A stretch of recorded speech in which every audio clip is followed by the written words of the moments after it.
Olá pessoal, tudo bom com vocês? Boa tarde, eu sou o professor José Victor e hoje nós vamos conversar sobre planos de aula. É um assunto que às vezes é debatido em alguns encontros, né, entre turmas, na faculdade principalmente, quanto a maneira como você pode planejar uma aula e a importância do plano para a execução dela. Por vezes existem muitas dúvidas quanto à elaboração do plano, e aqui na aula nesse vídeo, melhor dizendo, eu pretendo ajudá-los a esclarecer um pouco mais a respeito dessa temática, tá bom?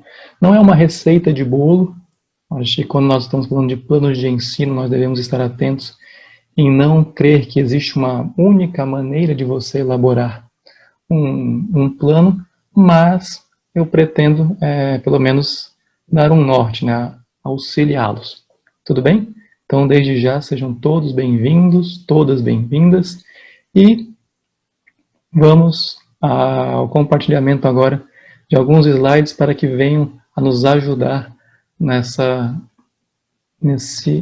conversa, nesse bate-papo de hoje. Tudo bem? Aparece aqui compartilhado com vocês, eu vou colocar em tela cheia, né? Aqui rapidamente. Se o computador ajudar, é claro. Peço a paciência de vocês. Desculpem-me por qualquer imprevisto. Ok, vamos lá, Brasil. Computador, ajuda-me. No teste deu certo, só falta não funcionar aqui agora. Vamos lá. Se ainda não... Agora, perfeito. Show de bola, né? Plano de aula, Boa Vista, capital do estado de Roraima, 2021. E, neste momento, vamos entrar sobre o plano de aula e o que ele é em primeiro lugar, né? Aqui, plano de aula, de acordo com Marco Aurélio da Silva, é um instrumento de trabalho do professor. Nele, o docente especifica o que será realizado dentro de sala, buscando com isso aprimorar a sua prática pedagógica, bem como melhorar o aprendizado dos alunos. É uma previsão, não é uma precisão, de tudo o que será feito dentro de classe em um período determinado. É importante lembrar ao professor que a elaboração de um plano de aula não o isenta de preparar as aulas a serem ministradas. Pelo contrário, ele deve sempre preparar uma boa aula, apresentando um esquema e uma sequência lógica dos temas trabalhados. Ou seja, por vezes é comum alguns professores, em especial na rede privada, receber já um planejamento pronto, né, para a execução dessas atividades em sala de aula. O que acontece? Nós temos que estar atentos à nossa realidade também, né? Identificar se aquele plano é viável, né, na escola em que nós estamos atuando, né, e adaptá-lo também de acordo com a nossa realidade local. Tudo bem? Nós vamos ver isso no decorrer da nossa aula de hoje, tá bom? Aqui são as principais dificuldades quanto ao plano de aula ou a execução dele, né? E aqui, conforme Scarinci e Patti, 2015, os professores em atuação já possuem algum conhecimento sobre o processo de planejamento do ensino, né? Isso com base na prática, com base em observações, desde a época da formação, né, na faculdade, aqui em especial aos cursos de licenciatura, né, você já acompanha a noção quanto ao planejamento do ensino para uma ou várias turmas, né, conseguem elencar uma lista de conteúdos a serem ensinados, porém têm dificuldades em designar atividades para o ensino daqueles conteúdos e objetivos para o tema em estudo que produzam coesão. Além disso, ou seja, o que ele está querendo dizer aqui? A gente, por vezes, né, nós já temos uma noção do conteúdo, temos uma ideia de como aplicar, no entanto, nós sentimos dificuldades, né, quanto à execução e também quanto ao objetivo. É a famosa pergunta que um aluno pode fazer, né?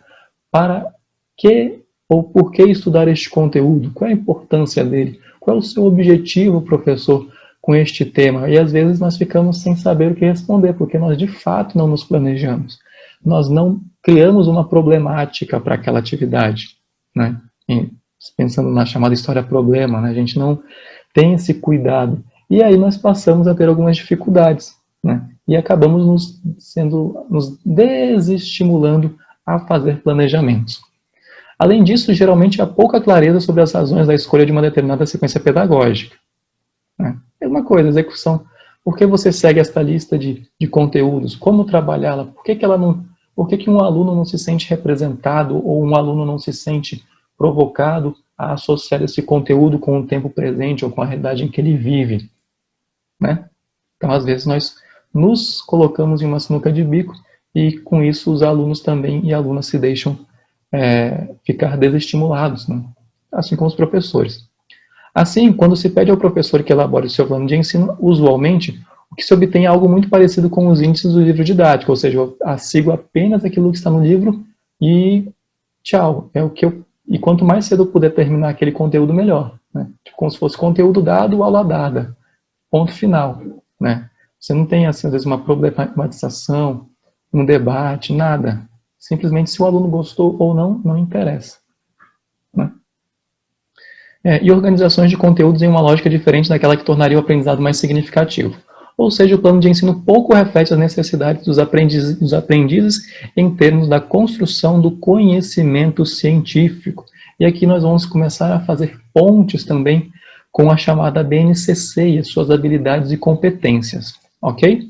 E aí, né, um pequeno lembrete, não existe uma única maneira de você elaborar um plano de aula, você tem vários exemplos, ok? Cada professor ou professora pode elaborar a sua maneira, né? Claro que você tem um processo de pré-produção, produção e execução, e no caso depois pós-produção, né? Ou pós-execução, que é um momento de reflexão, mas não existe uma receita de bolo. E aqui no vídeo nós vamos apresentar 2 modelos de plano de aula, né? Um deles, inclusive, é da Nova Escola, do site Nova Escola, que apresenta uma série de planos de aula, e aqui eu destaquei o plano de aula em especial para o ensino de história, né? E com isso nós vamos identificar aqui alguns pontos. Vamos lá. Um exemplo da Nova Escola Revoluções nas Ideias, Iluminismos e Enciclopédias, né? Elaborado por Gabriel de Lima em 2019, então é recente. Sobre o plano, né, foi produzido pelo time de autores da Nova Escola, professor, mentor, especialista, ou seja, aqui já tem um grupo, né, que auxilia o professor. Se nós formos ver a realidade de muitos professores e professoras, no caso de ensino de história, geralmente você não tem esse acompanhamento, né, por parte da escola, né? Você pode, no máximo, ele tem um auxílio de um colega ou de algum professor que já trabalha há mais tempo na escola, ou de algum colega de uma outra disciplina também, como sociologia, filosofia ou artes, que pode auxiliá-la a fazer uma ligação, né, uma fusão com outras, com conteúdos nos quais eles também estão apresentando e que podem estar presentes com a turma. Aqui, o ano, o 8º ano do ensino fundamental, unidade temática, o mundo contemporâneo, objetos de conhecimento, a questão do iluminismo e da ilustração, ou seja, já faz uma ponte, com assuntos dos quais os alunos provavelmente já tenham sido apresentados ou serão apresentados nesta aula, e aí pega nisso também as chamadas habilidades e competências da BNCC, São as chamadas 10 habilidades e competências, e você também tem as habilidades específicas para a disciplina de História, aqui no caso. Nesse caso, ele colocou uma, que é identificar os principais aspectos conceituais do iluminismo, do liberalismo e discutir a relação entre eles e a organização no mundo contemporâneo. Palavras-chave: iluminismo, enciclopédia, conhecimento e até mesmo Wikipédia. Ou seja, vejam que esses pontos aqui estão presentes no seu plano e eles também podem estar presentes no seu, ok? Vamos lá. Aqui os materiais complementares, o que você vai utilizar: livro didático, filme, matérias, charges, sites na internet, panfletos, enfim. Cite tudo o que você vai trabalhar. Ainda que na aula você tenha imprevistos e não possa trabalhar com eles, tá bom? Mas não deixe de colocá-los, tá bom? Aqui no caso o professor preparou uma série de slides, apresentou, no caso, alguns pontos, inclusive alguns sites, como por exemplo o próprio site da nova escola e as temáticas, como, por exemplo, a enciclopédia, né? O que entendemos por enciclopédia hoje? As gerações mais antigas, né, dos professores vão sempre lembrar da chamada enciclopédia Barça. E quando você conversar com os seus alunos, provavelmente eles não irão conhecer ou não conhecem por causa dos seus antepassados também, né, seus pais. Provavelmente ainda devam ter algumas enciclopédias em suas casas, né? Além disso, o tempo de aula é interessante, você delimitar o tempo, lembrar os 50 minutos. Em 50 minutos eu posso dividir a aula em 5 pontos, por exemplo, em 5 momentos, em 4 momentos, em 3 momentos. Fique livre, você também tem que pensar na autonomia que você possui, tá bom? Aqui algumas sugestões também de slides, o que ele pretende com estes slides. Aqui você percebe que já é um plano mais refinado, mais bem elaborado, mais dedicado, tá bom? E aqui você vai perceber também muito uso de provocações, por exemplo, né, de perguntas, né, o que é um meme? Existe desde sempre? Por que é engraçado? O que é uma enciclopédia? E aqui no caso citando o exemplo da Barça, né? Vejam que as perguntas, as problematizações também são importantes para você colocar no plano de aula, para que você inclusive em sala não esqueça. Às vezes nós temos a ideia de que vou chegar em sala de aula e simplesmente irei conseguir fazer e lembrar de tudo aquilo que eu planejei. Quando, na verdade, você, às vezes, chega em sala de aula e esquece. Imprevistos acontecem, inclusive com a nossa memória, tá bom? Aqui, isso aqui foi um exemplo de plano, tá, pessoal? Existem outros planos, tá bom? E aqui nós temos esse foi o primeiro, no caso, né, extraído do site Nova Escola, e aqui foi um outro plano que eu elaborei junto com o auxílio de 2 amigos, certo? E aqui, no caso, uma outra sugestão de você elaborar na sua planilha mesmo, né, do programa que você tem. Geralmente se utiliza muito o Microsoft, né, da Word, alguns utilizam também o WPS, mas enfim, isso fica a seu critério, né?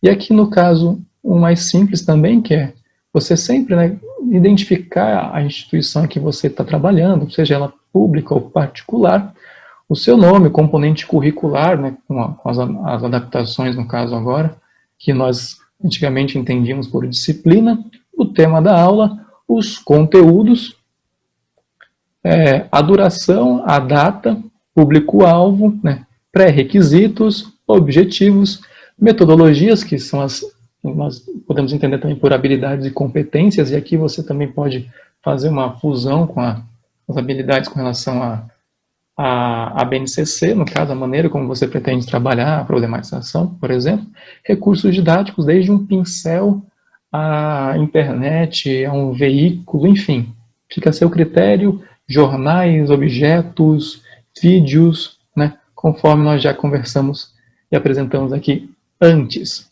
certo? Verificação de aprendizagem seria uma avaliação, mas precisa ser necessariamente uma prova? A resposta não, pode ser uma atividade em grupo, uma atividade em sala de aula, né?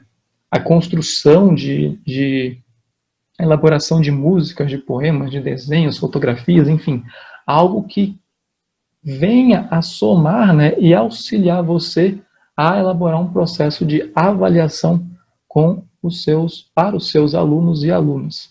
Tudo bem? Aqui é um exemplo disso, né? Nós, obviamente, colocamos um nome fictício, na Escola Estadual Professor Iron Maiden, plano de aula, nome em homenagem a um amigo muito querido que adorava tanto o Iron Maiden como também os Racionais MC, que é o José Wendel Mano Brown, então nós criamos um nome fictício também, né? Componente curricular, obviamente história, e aqui a temática, né? História do Brasil e a construção de identidades, historiografia brasileira e a história do Brasil, história brasileira da ocupação indígena ao mundo contemporâneo. Claro que você não vai trabalhar tudo isso em apenas uma única aula, mas esse plano de ensino ele é ponto de partida para outros planos, para outras aulas, tá bom? Conteúdos abordados na sala, culturas e identidades do Brasil, brasileiro, e uma provocação aqui, uma profissão ou uma nacionalidade? Você já se perguntou por que quem nasce no Japão é japonês, quem nasce no Uruguai é uruguaio, quem nasce nos Estados Unidos é estadunidense, quem nasce na Itália é italiano, quem nasce em Angola é angolano, e por que no Brasil você tem o sufixo eiro, né? Por que brasileiro, né? Existe alguma diferença? Por que você escuta barbeiro, padeiro, garimpeiro, brasileiro? Isso pode ser uma provocação, inclusive, né? Por que não começar por este tema, que envolve também identidade, né? E história e historiografias, existe alguma diferença? O que você acha, hein? Vamos lá. Data, duração da aula, público-alvo, aqui nós colocamos, né, estudantes do segundo ano do ensino médio. Outra coisa também, verifique qual é o seu público-alvo. Por vezes, às vezes gostamos de trabalhar, por exemplo, um assunto regime militar, por exemplo, no Brasil, né? 64, 85, ditadura militar, civil militar. Só que, por vezes, nós queremos trabalhar esse conteúdo com alunos do sexto ano. E, por vezes, esse assunto não é trabalhado ainda com este público. Não que não possa ser, mas nós também temos que estar atentos, né? E lembrando dos conteúdos que cada turma, né, recebe, né, por parte do material da escola, né? Não quer dizer que não possa ser trabalhado, estejamos atentos a isso, mas sempre adaptando a turma e aos conteúdos dos quais eles possuem e trabalham no decorrer do ano letivo. Tudo bem? E aí, pré-requisitos, a importância da interdisciplinaridade, né? Introdução à sociologia, introdução aos estudos sociais, por exemplo, né? Português, língua portuguesa, afinal, que é um sufixo, né? Introdução a culturas e identidades, e aqui são outros exemplos.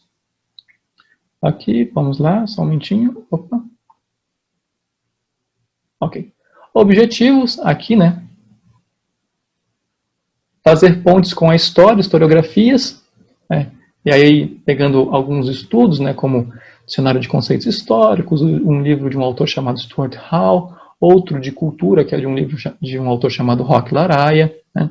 Pedir aos alunos, aqui é uma forma de dinâmica também, né? Pedir aos alunos que se apresentem, mas não pode citar o nome. Então, você se apresenta, olá, tudo bom? Bom dia, boa tarde, boa noite, né? E eu vou me apresentar aqui, no entanto, eu não vou dizer meu nome. Eu vou me apresentar dizendo que eu sou gaúcho, eu sou pernambucano, eu sou são paulino, eu sou paulista, eu sou carioca, eu sou matogrossense, eu sou amazonense, eu sou roraimense, eu sou venezuelano, por que não?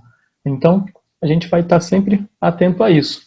E aí, o que queremos dizer com essas palavras citadas, né? Por que cada um se identificou com essas palavras? Eu sou capoeirista, eu sou vegetariano, eu sou amazonense, eu sou rondoniense, eu sou acreano, por exemplo, né? E como que a história pode nos ajudar a entender essas concepções referentes às identidades, tá bom? Identidade nacional, identidades no plural, né, que existem diferenças, né? A ideia de identidades plurais, aqui só um exemplo no caso.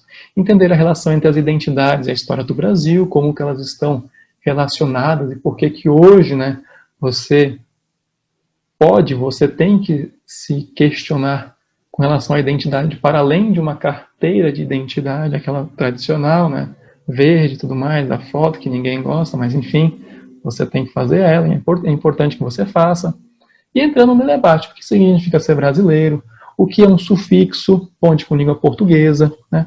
Vejam que você precisa, é uma sugestão no caso, dinamizar o seu plano de ensino, fazer com que ele seja plural no caso, né? Evite engessá-lo, evite deixar somente no campo da história, por exemplo, né? Tente dialogar com outras áreas do conhecimento. O início é trabalhoso? Sim, é muito trabalhoso, demais, demais. Mas vale a pena, tá bom? Vale a pena. Metodologia, né? Aqui o que nós conversamos, por exemplo, realizar uma tempestade de ideias, né? Ver o que os alunos associam, né? Ou seja, e perceber a metodologia no caso e associá-la a competências que estão aplicadas para o ensino médio com base na BNCC, tá bom? Por favor, não se esqueçam disso, certo?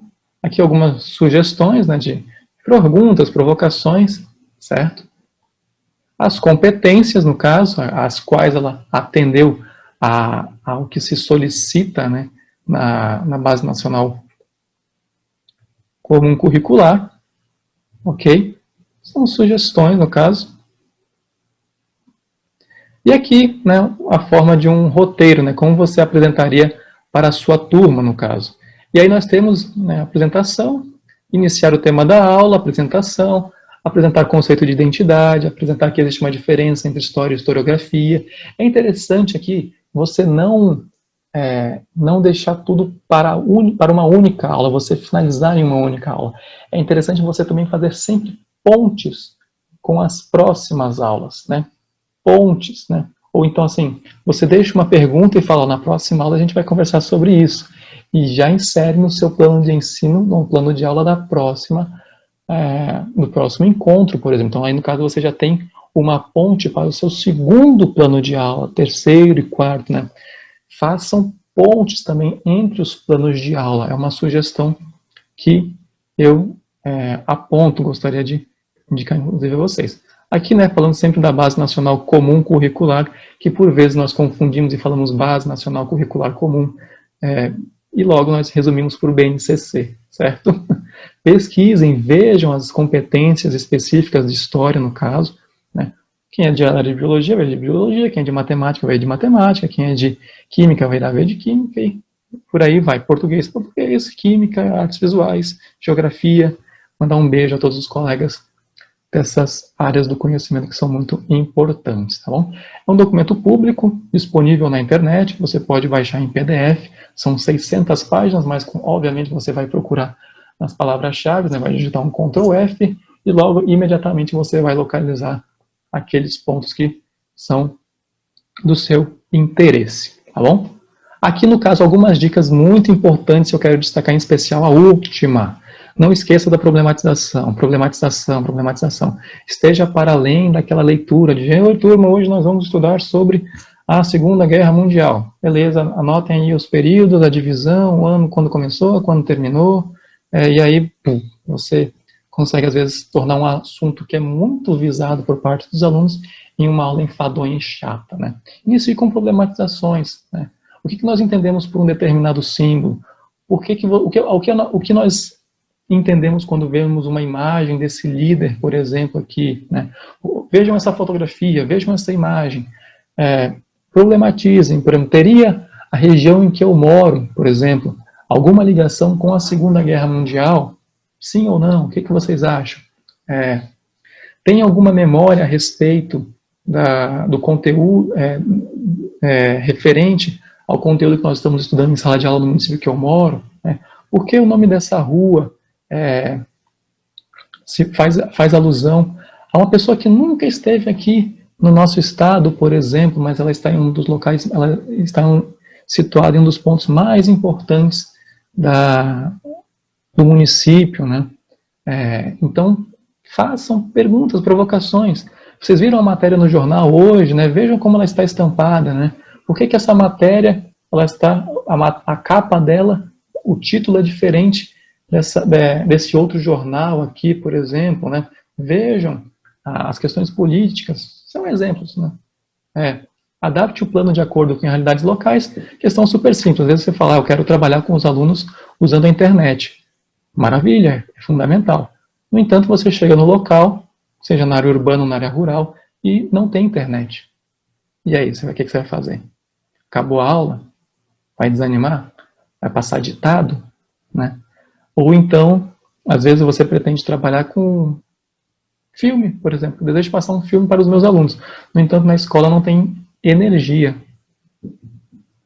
É desmotivador, isso é fato. Né? Mas também adapte de acordo com as realidades locais, lembrando das citações que nós falamos no início da aula, né? De ver problematizações que estejam de acordo com a realidade local, né? Ainda que às vezes, os alunos têm internet, maravilha, têm acesso à internet, ótimo. Vamos ver a realidade local e como que nós podemos utilizar as tecnologias digitais para problematizar aspectos do cotidiano, por exemplo, deles, né? Até mesmo a visualização do bairro via mapa, por exemplo, né? O mapa, e aí o mais famoso de todos é o Google Maps, né, por exemplo. Conheça as suas turmas, observe, ouça-os, né? Não existe um plano perfeito, ou seja, às vezes nós temos muitas dificuldades em perceber, em não querer ouvir ou observar o comportamento dos alunos. Às vezes nós achamos desnecessário, porque às vezes os alunos não dão atenção a nós, professores, etc, etc.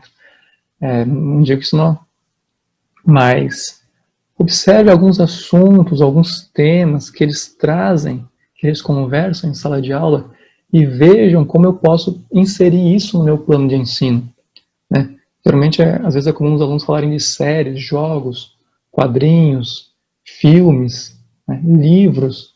Então, como eu posso adaptar isso também ao meu plano, né? Lembrando também que não existe plano perfeito e que você não vai agradar 100% da sua turma, tá? O que não quer dizer que nós não devamos, né, nós não tenhamos responsabilidades, não tenhamos, tá correto? Não temos responsabilidade quanto à execução de um plano, tá bom? E a elaboração dele. Lembrando que é você que elabora, ok? Seja flexível, e é o que eu apanhei muito, eu errei muito nos meus primeiros planos de ensino, muito mesmo os planos de aula foram terríveis, eu engessava, eu queria que a aula fosse daquele jeito, e queria porque queria, e por vezes eu não conseguia, né, executá-los, e às vezes não tinham chamado plano B, não tinham chamado plano C, porque eu acreditava que daria tudo certo, e por vezes nós tínhamos muitos imprevistos, e isso acabava me desmotivando. Então, seja flexível com o seu plano, tá bom? Só um momentinho, aqui no caso. E aí também, um plano bem elaborado poderá ser utilizado por muito tempo, leia-se pelo resto da vida, sendo necessário somente algumas adequações, ou seja, no início, começando do zero, você terá muitas dificuldades, com certeza. No entanto, esse mesmo plano que você elaborou, às vezes, no tempo da faculdade, quando você estagiava, o chamado estágio, aqui nós chamamos de estágio supervisionado, em que você vai para a sala de aula para lecionar, às vezes aquele mesmo plano, você utiliza ele já como professor efetivo, seletivado, anos depois, com outras turmas, e você observa as diferenças também. Nossa, eu fazia desse jeito, agora eu estou fazendo de uma forma completamente diferente. Isso também representa aprendizado. Ok, pessoal? Vamos lá. Continuando, e aqui um ponto muito importante. Verifique se na turma, né, se a turma possui algum aluno ou aluna com deficiência, com necessidades especiais, tá bom? E elabore um plano individual, né? Não é individualizá-lo, não é separá-lo da turma. Por favor, não façam isso, ok? Por vezes é muito difícil no início, nós temos muitas resistências, nós criamos por vezes muitas resistências, mas por favor, não vejam um aluno ou uma aluna com deficiência como um problema. Às vezes um professor ele vai na coordenação, na direção da escola e fala: nossa, vocês me deram um problema, eu tenho um aluno com deficiência, né? Não vejam dessa maneira, por favor. Inclusive, quando nós estamos falando com alunos, sobre alunos com necessidades especiais, nós estamos adaptando, criando mecanismos, e isso não visa a subtrair, mas pelo contrário, visa a somar, visa inclusive somar e multiplicar, no caso, porque você criando mecanismos, né, para acessibilidade, você também está criando mecanismos para as melhorias, para melhorar o seu plano de ensino, as suas atividades em sala de aula, e também construindo empatia e amizades com a turma, no caso. Tá bom?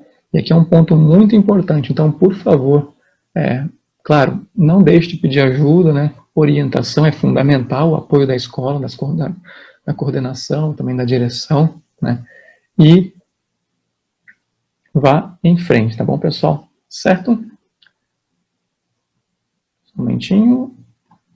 Aqui alguns agradecimentos, em especial ao professor Dr. Felipe Aleixo, do curso de Letras Libras da Universidade Federal de Roraima, e a professora mestre, futura doutora, Elisângela Martins, né, e a poetisa Elima Cuxi, que é historiadora e professora do curso de Artes Visuais, que me auxiliaram na elaboração desse plano de ensino, desse plano de aula, né, com algumas sugestões, e etc. Então, os meus agradecimentos a eles, a estes amigos muito queridos, tá bom?